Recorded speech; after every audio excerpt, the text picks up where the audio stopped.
Good morning, everybody. It is, excuse me, it is Wednesday, April 4th, 2018. It's the Gold Guts and Guns half hour here on YouTube. I hope everybody's having a good morning.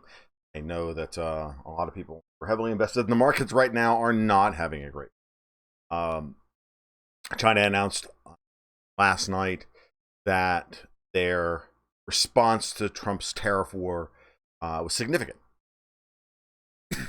And we're going to talk about that. I also want to talk about today an article I saw on Zero Hedge this morning, which just really confirms something that I've known for a long time, which is that retail, brick and mortar retail here in the United States is failing. I was reading a thing from Doug Cass this morning, Investor's Note. Doug Cass this morning, who does not agree with Trump's plan to support the kind of old or last century brick and mortar economy, i.e. retail, the steel industry, and whatnot, through tariff and trade wars. We're going to talk about that a little bit this morning, and how that ties into his war on Amazon, right? It should be pretty obvious, but let's break it down a little bit. And then the last thing I want to talk about is the situation with the UK government and the speed with which the narrative about Russia poisoning this double agent, Sergei Skripal, and his daughter in Salisbury last month is rapidly unraveling, and we're getting I think we're going to get a clear picture of what the effects of that are going to be long term. So let's get into all of those things. Try and do about 10 minutes on each of them. So did in later stuff, stick around because I'm going to cover all of that. So let's try and do that in half an hour. All right, let's talk about China, the trade tariff war, and all of that. The important thing here is that China included the soybeans in their tariff regime. A whole bunch of markets and products that they've added a significant 25% tariff to. But soybeans are the most significant because the Chinese import a tremendous number of soybeans. What they produce domestically covers their consumption, their domestic consumption, direct consumption, right? So they produce X amount of soybeans, and that's used to make soybean oil and soy sauce and yada yada yada, edamame, tofu. The rest of it is imported to feed the pigs. It's part of the animal feed supply chain, and this is the real worry. How the Chinese are going to handle raising the price of imported soybeans by 25% in order to continue and then not have the animal feed supply chain collapse or food prices go through the roof and all of that. The amazing thing about the free market, or we're not talking free market here, but the free market response to this will be substitution. And I think that one of the things you have to consider here is, okay, there's two things. One, you'll see the soybeans aren't food. So let's. I mean, Chris, I agree with you. I don't eat the stuff. I think they're poison. I think it's great, actually, by putting a tariff on soybeans, especially Monsanto GMO soybeans. This is just something that's coming. The Russians have already banned all American agriculture effectively, all major American agriculture effectively, because they've taken a stance against genetically modified food, GMO food. Russian wheat, by the way, is not GMO. Monsanto has no presence in the Russian wheat market, who, by the way, are now the world's largest exporter of wheat. Now, you'll see a substitution effect in the animal feed. You'll see wheat midlands come into chicken feed, which will pull soybean meal out of chicken feed and back into pig feed. It's gonna the soybeans that are gonna enter the country are going to go to where they're most needed, and there will be substitution effects across the entire feed spectrum. U.S. sorghum was not part of this list, and that I know of, but it's under an anti-dumping investigation that the Chinese just opened up not a couple weeks ago. Like, they weren't prepared for this. Like, they weren't already preparing for this. So, moreover, this is coming at a time when the Brazilian harvest, and Brazilians and us produce most of the world's soybeans. That's certainly most of the world's soybeans for export. And this is the time of the Brazilian harvest, and the Brazilian harvest is happening pretty much is just about completed now. So this is about the best time to be grabbing more of the Brazilian import market. This is a way for China to support their BRICS cohorts, right? And so we're going to see substitution effects. It's also going to put a tremendous pressure on a significant portion of Trump's base, which is America, because there's not going to be as much of a market for soybeans. The Chinese are the major importers of soybeans, and this is a big deal. Again, when you're a major importer of something, you are vulnerable to a collapse of your food chain or your energy supply chain or whatever. But at the same time, you're also the marginal buyer. This is the point I was trying to make about all the Petro Yuan discussion the last time I was on YouTube, and when I was on Sputnik Radio yesterday morning talking about the same thing. When you're the marginal buyer, okay, you're the marginal consumer of something, you get to set the price. And producers don't have any leverage in the marketplace.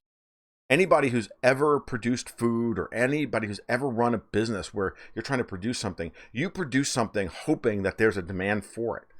Consumers have the right to withhold their funds. And it's that process, that drive, it's that power that they have that actually drives innovation in the marketplace. That's the underlying drive behind what makes the free market work. It's the pricing signal that sovereign consumers create. They create the incentives for producers to shift the way and to shift their behavior to better satisfy them, because at the end of the day, they can always walk away and just not buy the stuff. So while the Chinese animal feed supply chain now is heavily dependent upon U.S. soybeans, it doesn't have to stay that way. There are substitutes. There's corn, there's wheat middlings, there's iron and clay peas. There's all sorts of stuff that you can feed pigs, especially pigs.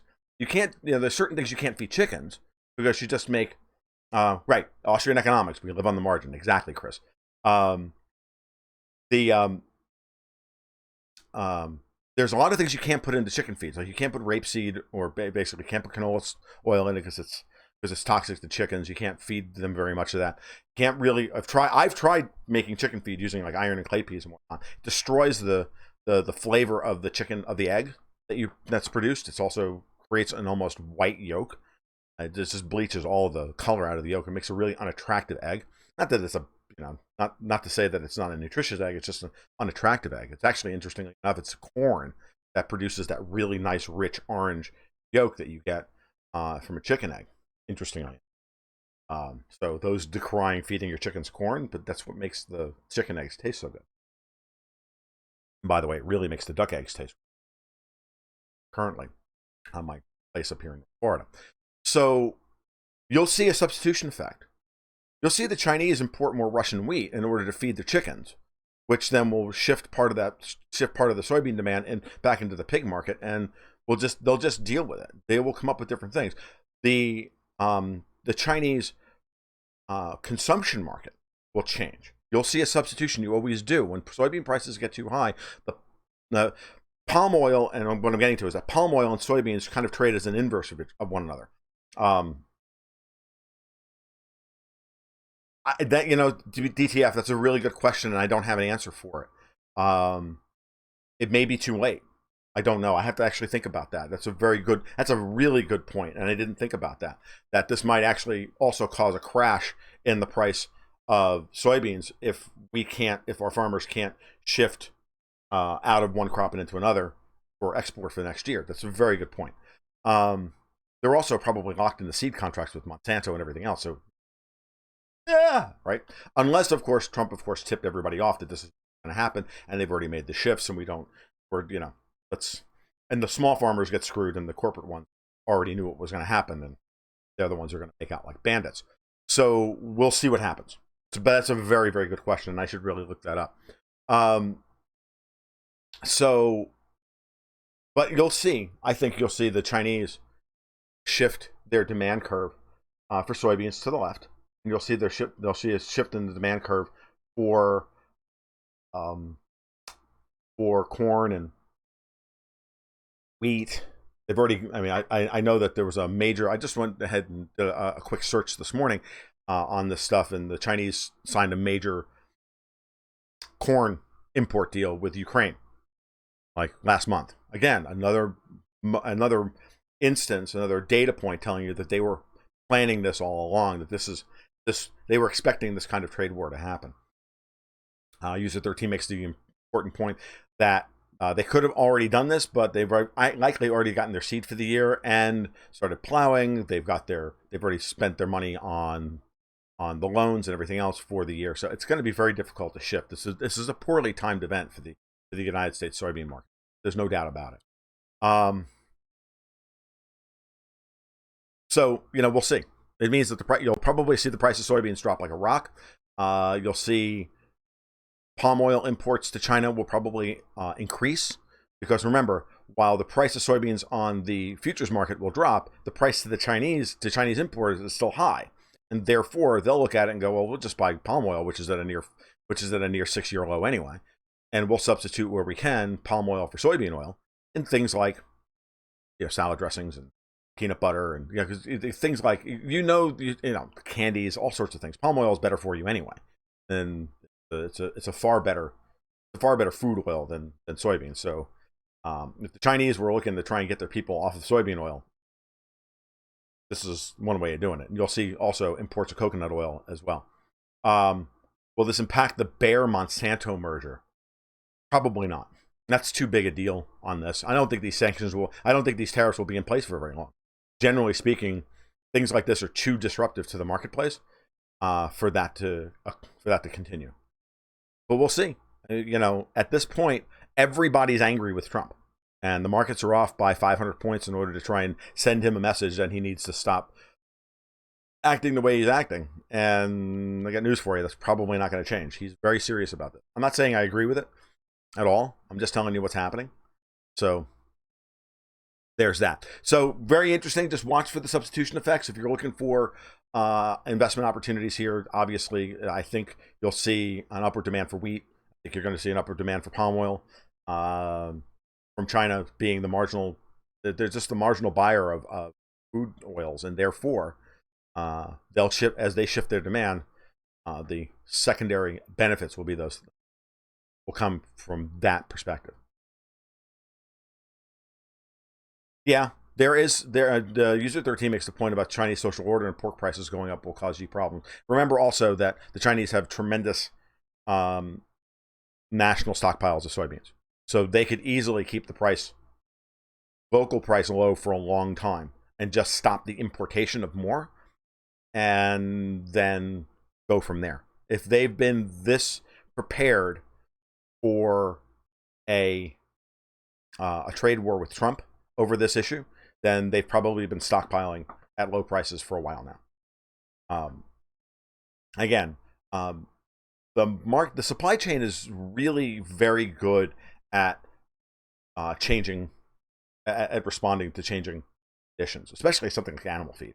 You'll see it; it'll happen. But we'll see what happens. There are other agricultural powerhouses in the world, and soybeans are just the thing that we subsidize soybean production. The Chinese are almost right in some ways to put a major tariff on it, because we subsidize the crap out of the price. It also helps to subsidize their consumption of it, everything else, but it's not sustainable. At some point, someone has to at some point someone has to call bullshit on the whole thing, and then move us away from what is really ruinous practice, because soybeans are terrible. Soybeans are the crop that even the Chinese don't eat them, right? Traditionally, soybeans are not eaten, like edamame and tofu and all this stuff. It's not eaten that way. They're actually a tremendous nitrogen fixer in there. What you plant in your fallow fields when you're doing crop rotation in the year, you're doing like a 4-field rotation. Because soybeans are the crop you plant on the 4th year, while you let that field run fallow in order to replenish the nitrogen stores. And you just plow it under and then rebuild it, and then plant something else there the next year. But but the oil-based ammonia fertilizers have changed the nature of that, changed that game. So it will be good for everybody in the long term to get us off of soybeans. It'll help the Chinese, the burgeoning Chinese type 2 diabetes epidemic. Let's not kid ourselves. At the end of the day, I mean, personally, I'm not crazy about the economic policy, but this is another band-aid on a bigger problem, which is that we subsidize soybean production here in the United States at under market prices, and don't properly price in all of the externalities, because government takes that off of our hands, and then the rest of us, and then the world has to respond to these imbalances over time. All right, let's move on to the next subject at hand, which is Trump's war versus Amazon. Now, Trump has gone on the warpath about Amazon and their deal with the post office and everything else, which I find really interesting, because I don't know about you, but I notice when Amazon switches shipping suppliers, right? And for the last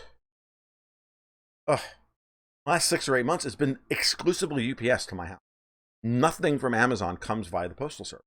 Now, for about 2 years before that, yeah, it was everything came from the postal service, and it was a real nightmare. But when shipping costs were really high, especially when oil prices were higher. So previous to the crash in oil prices in 2015, there was a period where we got everything from Amazon via the post office, because I'm sure that the post office gave Amazon a great deal, and because they're not really paying for gas costs and all that. The post office isn't really paying for that, and if they are, Amazon's laying it off on the post office, and whereas UPS is going to charge them up front shipping. So we're getting everything from UPS at this point, so I'm not really sure what Trump is going on about when it comes to the deal that Amazon has with the post office. Now, there may be some other aspects to this scenes. You're paying for Prime for the movie and television service, right? And when you live rural, user 13 like me, Prime is still the best option for a lot of things. It just is. It's still just the best option. Amazon is still cheaper than me driving 15 miles or 20 miles into town to go to Walmart.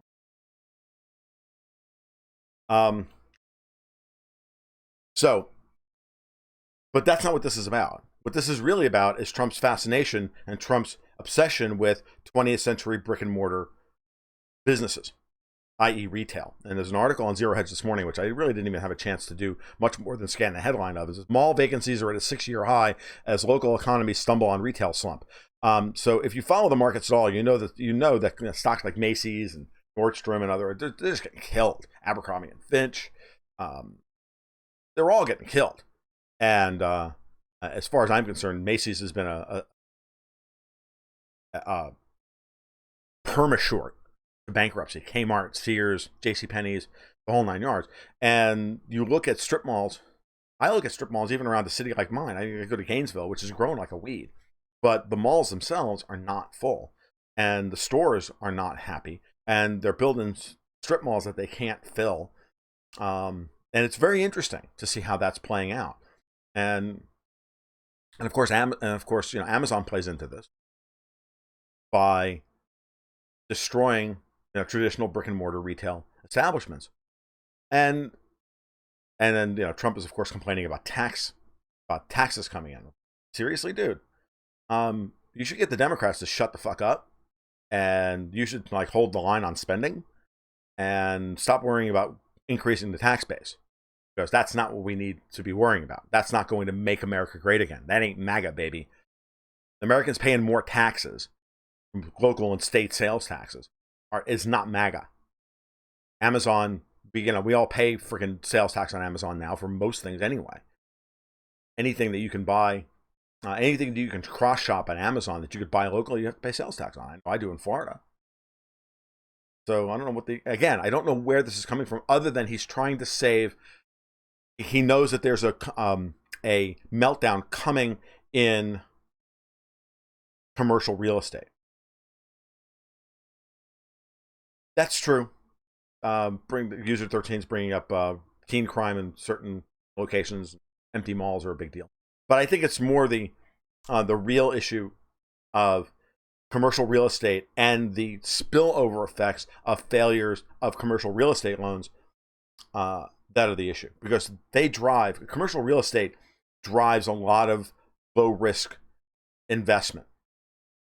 A lot of municipalities are in trouble at a pension fund level, right? A lot of municipal pension funds and state pension funds are in arrears, and the lack of taxes coming in and the lowering of as brick and mortar retail stores die and malls die, the value of commercial real estate drops, and therefore the tax for the high end. This is where the high end property taxes are paid.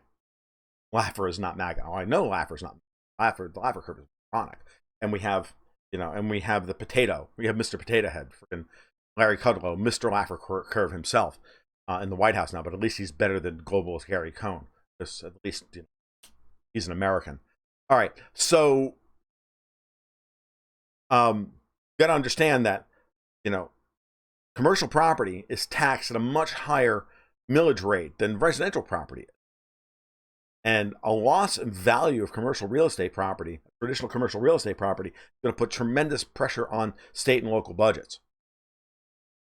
And this is what he's complaining about. This is why he's complaining about Amazon. This is why he's going after Amazon here.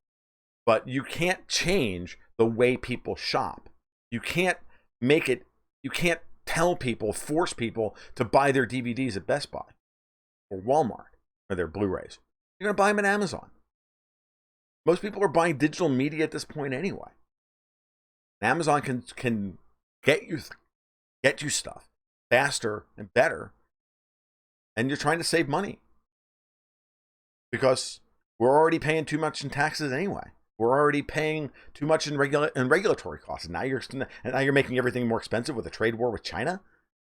Dude, seriously, I mean, talk about sending out mixed messages. I'm not Amazon's biggest fan politically, but as a consumer, I'm sovereign, and I'm going to shop at Amazon. I'll shop at Best Buy if they put one across the street from my house. But it'll be there for about all 20 minutes before it closes because no one's going to go to it. So what's the point? You can't create brick and mortar retail. We have the same problem in the gaming industry, right? It's even worse. In the gaming industry, it's even worse. How are you going to, what's Trump going to do next? Go after Kickstarter? Right? In the board game industry, the local game shops are hurting because board games are easily cross-shopped. You can buy them on Amazon, you can buy them on eBay, you can buy them Cool Stuff Inc., you can buy them wherever you want, right? They're just board games. They're just a unit. Okay? If the local game shop can't make any money undercutting Amazon, can't sell them, they got to come up with another way to make themselves attractive to get people to come into the store. And it's not just the price of the games that they're selling. They've got to offer something else. They've got to offer coffee. They've got to offer gaming tables. They've got to offer it a place to be offer something else to get people to come in. And retail has to change the way it operates. It has to change from being it has to be the trade deficit is part of Triffin's paradox. If Trump wants to get us out from being the world's reserve currency, fine. Then he can stop complaining about the friggin' trade currency. But if you want to continue to be the world's reserve currency, dude, you got to run a trade deficit. It's just that simple. You have to liquefy the world with trade, with dollars for trade. All right. So, on top of that, on top of that, we have Kickstarter. Going back to the gaming store problem. We got Kickstarter. Most of the new games that come out today go to Kickstarter first. The creators get paid directly, and the retail outlets are screwed. And they don't like it. Well, I know, but we're voting with our feet. We'd rather be there. So, I mean, I understand why he's doing this, and I understand that it's necessary. But I think that retail, I've always said, and I've talked to retailers about this, not just my local game shop owner, but others, and say, look, you've got to come up with different ways and better ways to entice customers to come into your store. Barnes & Noble for years, while Amazon was kicking their ass, offered coffee, Nook and everything else. They need to provide value. They can't win on price alone. Exactly. Oh, I know he's, look, William Justice, I know he's messing with Bezos. And I know that that's fundamental. But at the same time, you know, traditional middleman retail, it's like middleman banking. Brick and mortar banking is dying too. There's a reason for it. Okay, so much of our current structure is built around being able to charge commercial real estate. Commercial real estate being taxed at an unbelievably high price and passing those costs on to everybody else. Now, I understand that he's worried, and I understand your second point, which is that Trump is trying to prevent Amazon from becoming the only game in the online town. I get it. Yeah, I know. That's number two. And I understand that as well. But that's always been Bezos's goal, is to be the biggest company in the world. Why he operates the company the way he does. Why he invests every dollar the company makes into another project. Why he named the company Amazon after the biggest river in the world. I mean, he's talked about that. So the problem is, in order for Amazon to get to that point, they had to partner with the CIA at some point.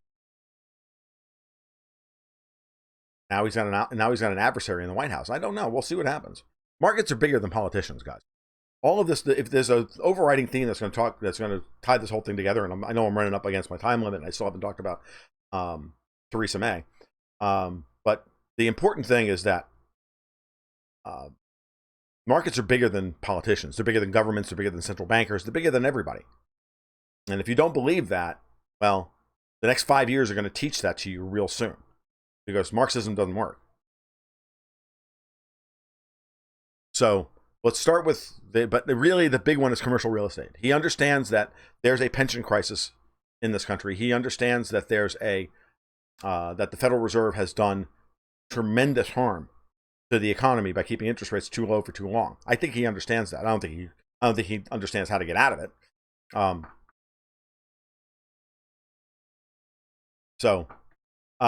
we'll see. It's going to be very interesting. I don't think it's anything that he can stop.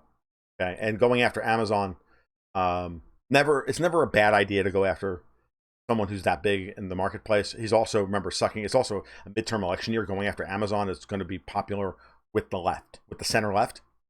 So never forget that there's also that angle to it as well. All right, let's move on to, I think we've beaten that horse to not just to death, but to, submission. So let's pull it out of the Instapot, put it away, and make it into stew. Now, let's move on to the last thing I wanted to talk about this morning, which is the UK.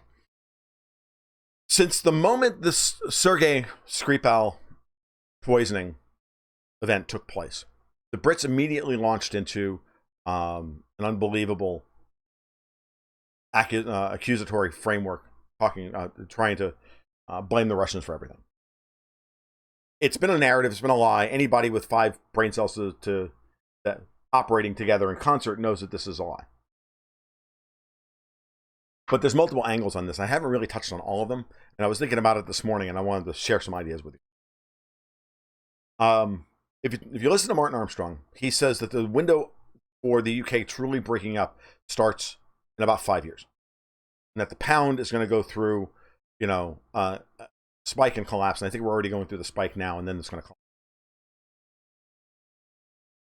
The way that happens is as everything else that we've talked about, both in my investment newsletter and the blog and here on YouTube, which is that it's got to come from a loss of confidence.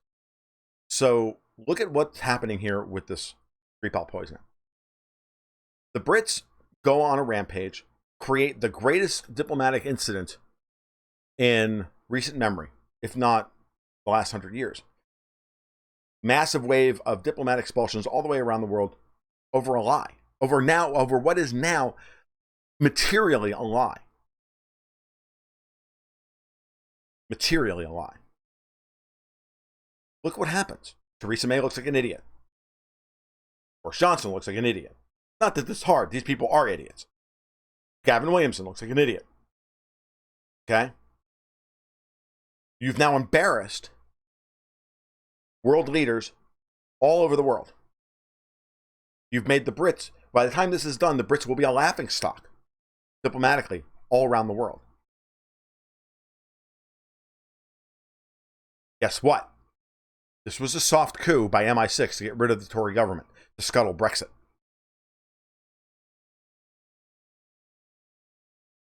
Think about that. This is going to cause a fall of Theresa May's government. MI6,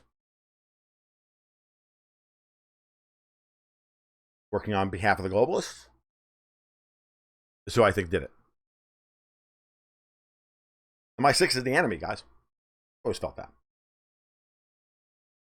Just never really talked about it, but it's true.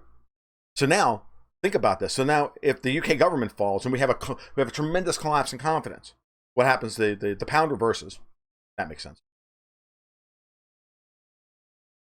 No, I just don't think that there's one. I don't think the British government is a monolithic organization. I think that they have a deep state, just like we have a deep state. Just like Germany has a deep state, just like the Russians had a deep state. Just like the Chinese have one, and Iran has one, and Israel has one. I mean, they all have this. There are power players behind the scenes trying to move politicians into particular positions.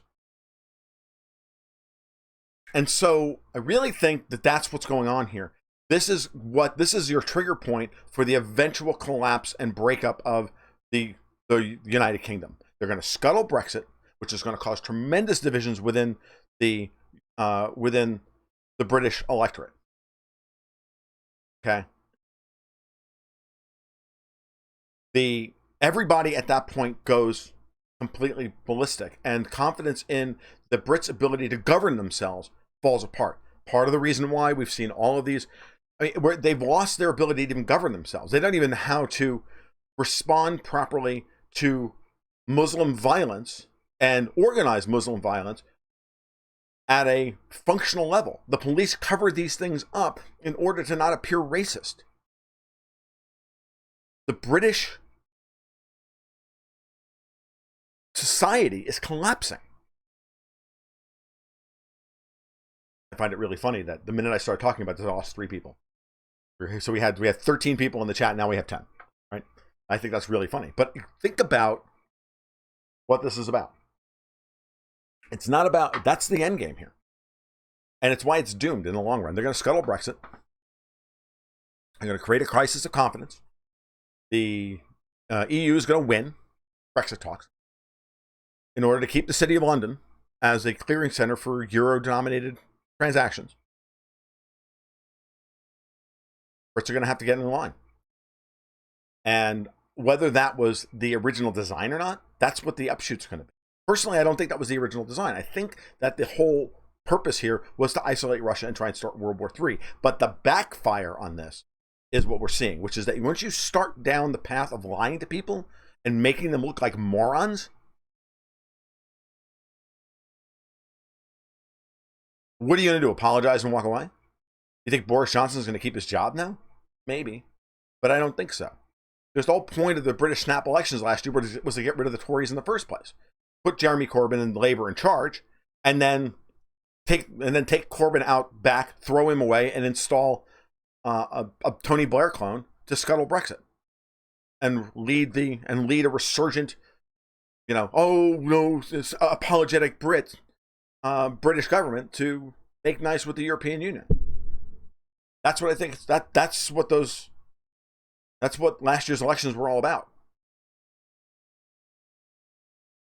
That's what I think the Skripal poisoning is going to wind up being. And I think that this may be an own goal at some level, but I think it's far more likely that the original intent was to try and isolate Russia, attempt to start World War III, to oust the Russians from British financial markets. At the same time, if the whole thing falls apart, then you get the twofer of weakening the May government terminally. If the Brits wind up with 3 elections within 3 years, 3 major elections within 3 years, seriously, guys, that's some sincere political unrest. And they say yes, and that's my point. User 13 is that at the end of the day, they're going to set up their own internal civil war, because the pound is going to start to collapse, the bonds are going to start to collapse, all of it. They're trying to dictate terms to China over the Silk Roads. China's just laughing at them. No one actually, by the time this is done, no one will respect the Brits, and they will have wasted what little political capital they have left as a vestige of the British Empire. You're watching the last vestiges of the British Empire collapse. It's unfolding as we speak. All right, that sounds like a great place to end. That's the 36-minute mark. So I'll be on again sometime soon. Got going to be on Periscope Friday night at 9 o'clock. You can check out the blog over at goldgoatsandguns.com. You can check out my Patreon page if you like what you hear here. Throw a couple bucks my way in order to support the work, and that'd be great. Talk to you guys soon. You have a great afternoon. Keep your stick on the ice.